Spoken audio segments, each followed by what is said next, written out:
Good morning, River Rocks Church. I'm Evan, and I'll be covering our devotional today. We're going to be in Colossians 4:1, so if you have a Bible handy, feel free to turn there, or I'll just be reading this out loud instead.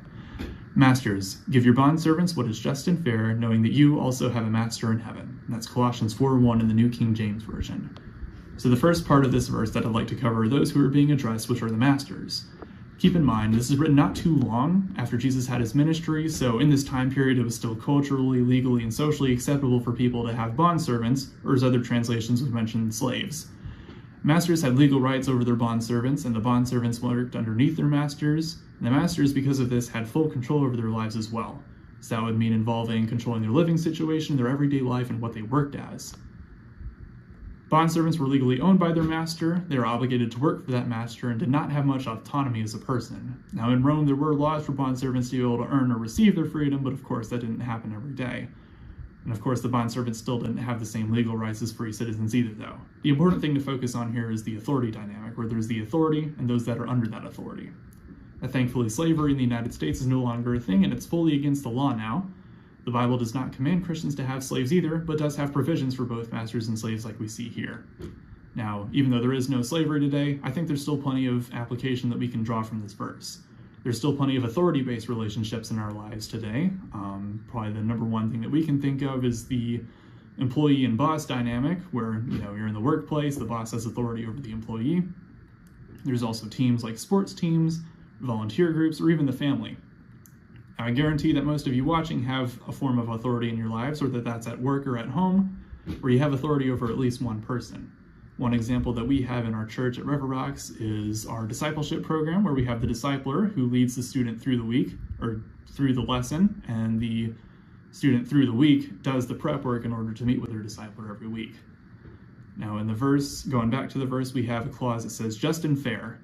Now, despite having complete control over the bondservants' lives, the Bible calls for the masters to give them what is just and fair. We should be doing that as well in our lives however we can.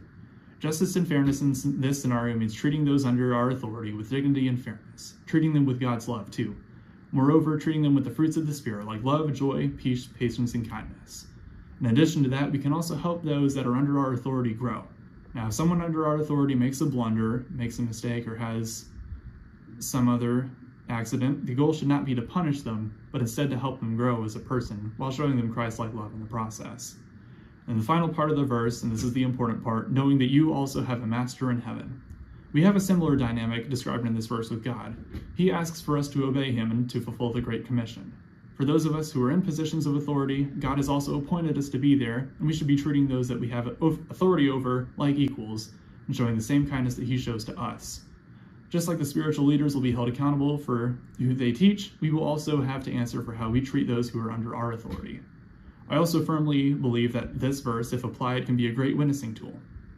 For example, I work at a grocery store where I'm in a position leading to management, so I have authority over a group of people. Now, if I were to start, cussing these people underneath me out, or, being negative to them, or not helping them grow when the chances arise, would I really be showing them God's love? And I don't believe that I would be. People enjoy friendly managers, and how much more might they enjoy managers that echo God's love? And on top of that, how much more would God be delighted in us exercising fair and amicable authority? So here's my heart for you. 3 things. We should treat those that we have authority over in a Christ-like manner. Like I mentioned, it's a great witnessing tool and can lead others to Christ. And this also isn't a I have to situation, this is an I get to situation. So this isn't an I have to treat people with Christ-like love situation. This is I get to treat people with Christ-like love. Next point is, even if you don't have authority over anybody, I sure didn't when I was 15 when I started my job, still treat those around you well regardless. And my third point is refer to God as a guide and know what master you're ultimately serving as a leader.